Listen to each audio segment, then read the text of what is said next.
Bom, o primeiro capítulo se chama Mudança. Esse é o livro do Graciliano, Vidas Secas, e nós vamos fazer a leitura com vocês agora. Então vamos lá?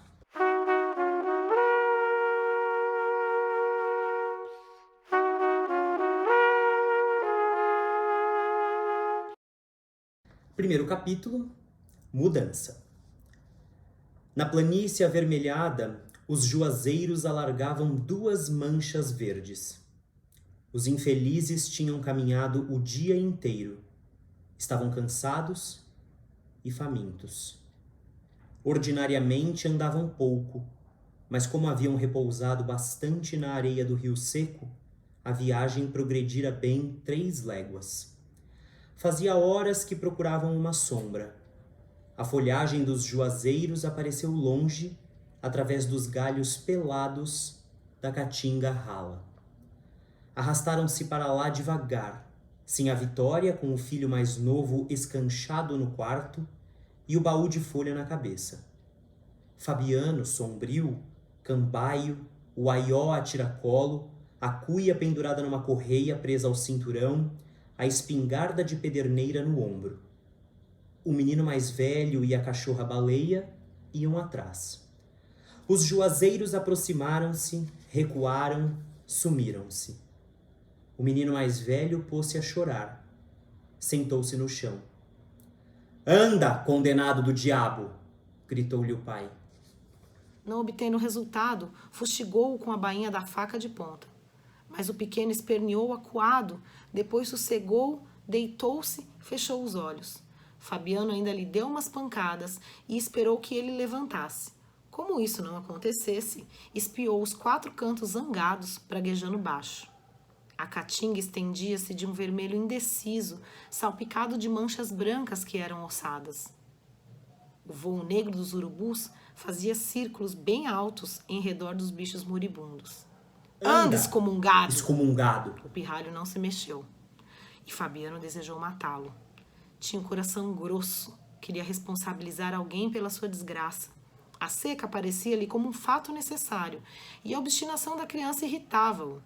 Certamente esse obstáculo miúdo não era culpado, mas dificultava a marcha e o vaqueiro precisava chegar. Não sabia onde. Tinham deixado os caminhos cheios de espinhos e seixos, fazia horas que pisavam a margem do rio, a lama seca e rachada que escaldava os pés. Pelo espírito atribulado do sertanejo, passou a ideia de abandonar o filho naquele descampado.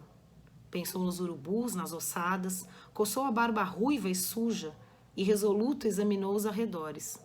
Sinhá Vitória estirou o beiço, indicando vagamente uma direção, e afirmou com alguns sons guturais que estavam perto. Fabiano, então, meteu a faca na bainha, guardou-a no cinturão, acocorou-se, pegou o pulso do menino que se encolhia, os joelhos encostados no estômago, frio como um defunto. Aí a cólera desapareceu e Fabiano teve pena. Impossível abandonar o anjinho aos bichos do mato.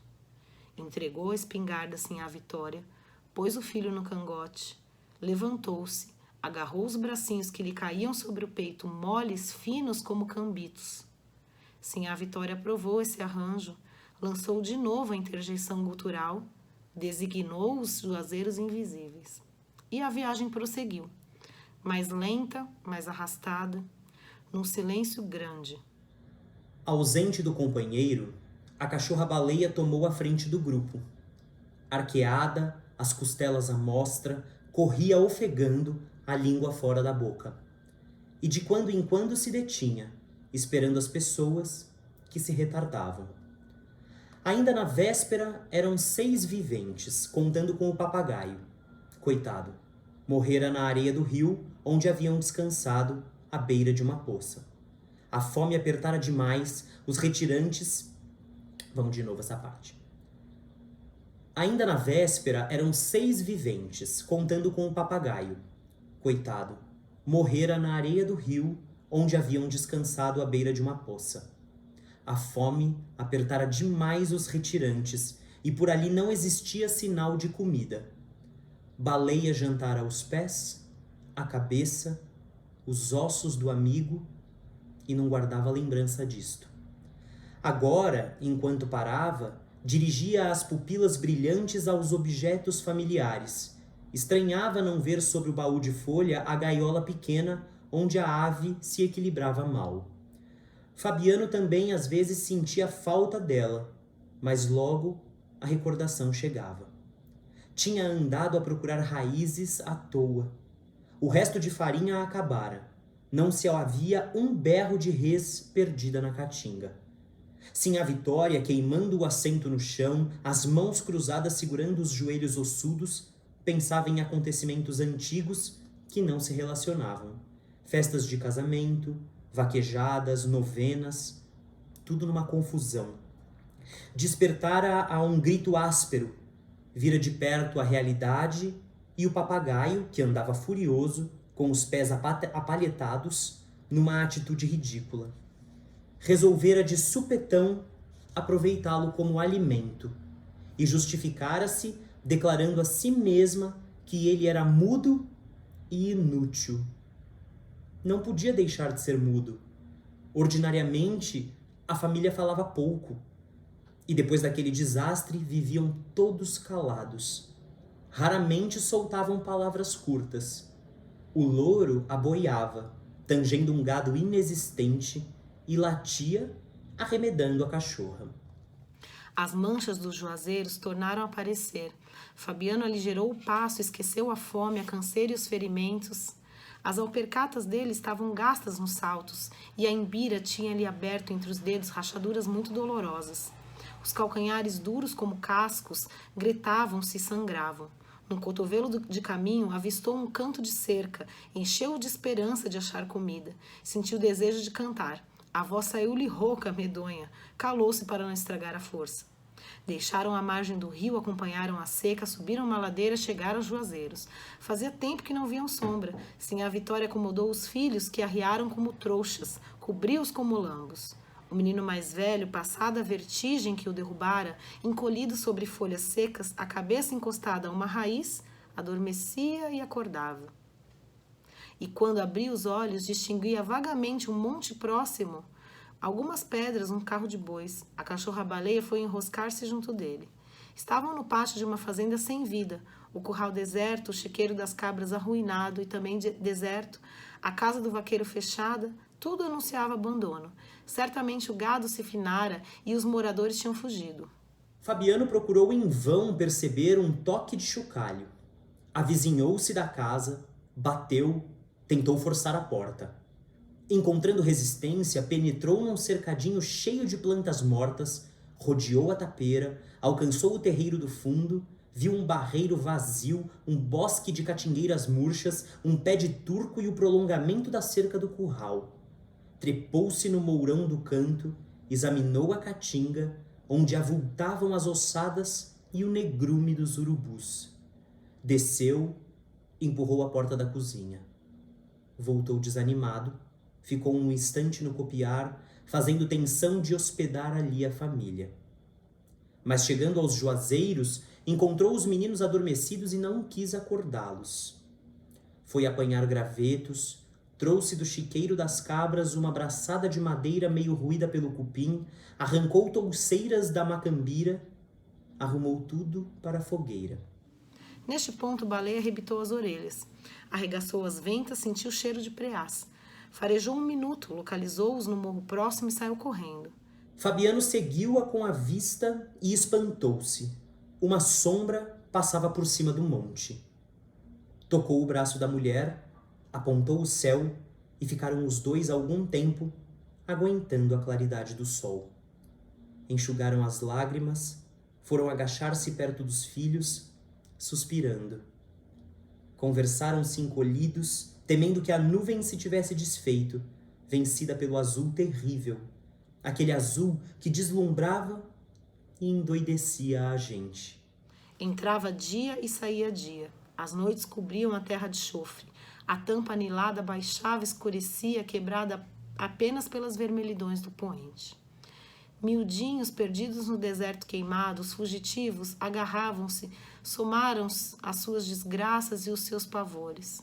O coração de Fabiano bateu junto do coração de Sinhá Vitória. Um abraço cansado aproximou os farrapos que os cobriam. Resistiram à fraqueza, afastaram-se envergonhados, sem ânimo de afrontar de novo a luz dura, receosos de perder a esperança que os alentava. Iam-se amodorrando e foram despertados por Baleia, que trazia nos dentes um preá. Levantaram-se todos gritando. O menino mais velho esfregou as pálpebras, afastando pedaços de sonho. Sinhá Vitória beijava o focinho de Baleia, e como o focinho estava ensanguentado, lambia o sangue e tirava proveito do beijo. Aquilo era caça bem mesquinha, mas adiaria a morte do grupo. E Fabiano queria viver. Olhou o céu com resolução. A nuvem tinha crescido. Agora cobria o morro inteiro. Fabiano pisou com segurança, esquecendo as rachaduras que lhe estragavam os dedos e os calcanhares. Sinhá Vitória remexeu no baú. Os meninos foram quebrar uma haste de alecrim para fazer um espeto. Baleia, o ouvido atento, o traseiro em repouso e as pernas de frente erguidas, vigiava, aguardando a parte que ele iria tocar, provavelmente os ossos do bicho e talvez o couro. Fabiano tomou a cuia, desceu a ladeira, encaminhou-se ao rio seco, achou o bebedouro dos animais um pouco de lama. Cavou a areia com as unhas, esperou que a água marejasse e, debruçando-se no chão, bebeu muito. Saciado, caiu de papo para cima olhando as estrelas que vinham nascendo. 1, 2, 3, 4. Havia muitas estrelas. Havia mais de 5 estrelas no céu. O poente cobria-se de cirros e uma alegria doida enchia o coração de Fabiano. Pensou na família, sentiu fome. Caminhando, movia-se como uma coisa, para bem dizer, não se diferenciava muito da bolandeira de seu Tomás. Agora, deitado, apertava a barriga e batia os dentes. Que fim teria levado a bolandeira de seu Tomás? Olhou o céu de novo, os cirros acumulavam-se, a lua surgiu grande e branca. Certamente iria chover. Seu Tomás fugira também com a seca, a bolandeira estava parada. E ele, Fabiano, era como a bolandeira. Não sabia por quê, mas era. 1, 2, 3, havia mais de 5 estrelas no céu. A lua estava cercada de um halo cor de leite. Ia chover. Bem, a caatinga ressuscitaria, a semente do gado voltaria ao curral, ele, Fabiano, seria o vaqueiro daquela fazenda morta. Chocalhos de badalos, de ossos animariam a solidão. Os meninos, gordos, vermelhos, brincariam no chiqueiro das cabras. Sinhá Vitória vestiria saias de ramagens vistosas. As vacas povoariam o curral. E a caatinga ficaria toda verde. Lembrou-se dos filhos, da mulher e da cachorra que estavam lá em cima, debaixo do juazeiro com sede. Lembrou-se do peá morto. Encheu a cuia, ergueu-se e afastou-se lento para não derramar a água salobra. Subiu a ladeira.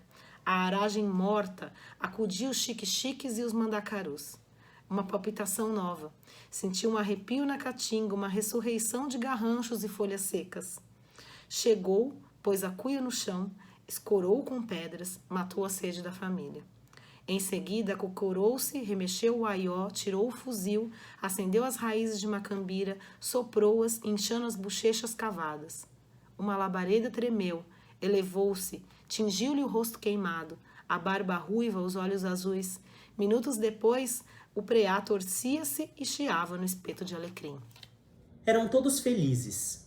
Sinhá Vitória vestiria uma saia larga de ramagens. A cara murcha de Sinhá Vitória remoçaria. As nádegas bambas de Sinhá Vitória engrossariam. A roupa encarnada de Sinhá Vitória provocaria a inveja das outras caboclas. A lua crescia, a sombra leitosa crescia. As estrelas foram esmorecendo naquela brancura que enchia a noite. 1, 2, 3. Agora havia poucas estrelas no céu. Ali perto a nuvem escurecia o morro. A fazenda renasceria e ele, Fabiano, seria o vaqueiro. Para bem dizer, seria dono daquele mundo. Os troços minguados ajuntavam-se no chão. a espingarda de pederneira, o aió, a cuia de água e o baú de folha pintada. A fogueira estalava. O preá chiava em cima das brasas. Uma ressurreição. As cores da saúde voltariam à cara triste de Sinhá Vitória. Os meninos se espojariam na terra fofa do chiqueiro das cabras. Chocalhos tilintariam pelos arredores. A caatinga ficaria verde. Baleia agitava o Baleia agitava o rabo olhando as brasas. brasas. E como não podia ocupar-se daquelas coisas, esperava com paciência a hora de mastigar os ossos. Depois iria dormir. Depois iria dormir.